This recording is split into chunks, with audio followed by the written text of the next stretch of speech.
రాజు తన సింహాసనంపై ఆసీనుడై రాజ్యంలోని ప్రజల నిజాయితీని పరీక్షించాలనే ఆశయంతో ఎంతో ఉత్సాహంగా ఉన్నాడు.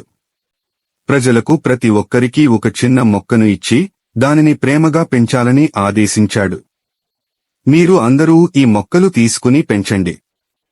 కొద్ది నెలల తర్వాత మీ మొక్కలను నాకు చూపించండి అని రాజు ఉత్సాహంగా ప్రజలకు చెప్పాడు.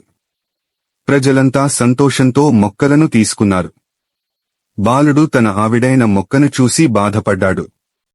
ఎన్ని ప్రయత్నాలు చేసినా ఈ మొక్క మొలకెత్తలేదు అని తల్లికి చెప్పాడు. తల్లి అతనికి ధైర్యం చెప్పింది. నా మొక్క మొలకెత్తలేదు అని బాలుడు నిర్భయంగా చెప్పాడు. రాజు ఆశ్చర్యపోయాడు, ఎందుకంటే అందరూ పూలతో ఉన్నారు. నిజాయితీ గలవాడు ఎవరో నాకు తెలుసు. ఈ బాలుడు నిజాన్ని చెప్పాడు అని రాజు ప్రకటించాడు. ప్రజలు ఆశ్చర్యపోయారు. నిజాయితీ అతని బలమైన గుణం. అతనికి బహుమతిని ఇవ్వాలని నిర్ణయించాను అని రాజు ఆనందంగా చెప్పాడు. ప్రజలు బాలుడిని అభినందించారు. అతని నిజాయితీ అందరికీ ముద్ర వేసింది.